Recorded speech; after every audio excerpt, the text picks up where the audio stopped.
बुझियो सर, तपाईहरुले भनेको बुझियो।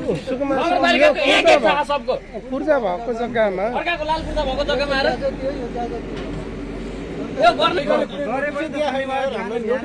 त्यही नि एका बिहानै अब यहाँ होटलमा के बालनलाई देखाउन पर्छ भनेर यस्तो अनैतिक काम गर्नुहुन्छ। विदेशी पर्यटकहरू कुबेला कसको के हेरेर बसेको नगरपालिकाले बनाइन्छन्। सबभन्दा अहिले बालनलाई देखाउनलाई नाटक गर्छ। आएकै हो है, तर यो भत्काउनु भन्दा पनि पहिला यस्तो घुस खाइए नगरपालिकाको हरेक पुलिसले घुस खायो। यो चाहिँ सबभन्दा पहिला नोटिस गर्नु पर्यो। यदि दिनभित्र तपाईँहरूले चाहिँ मापदण्ड कारबाही गर्न छ भने नगरपालिकालाई गर। लाल पूर्जाको जग्गामा आएर भत्काउने होइन। नाइ भनेको छैन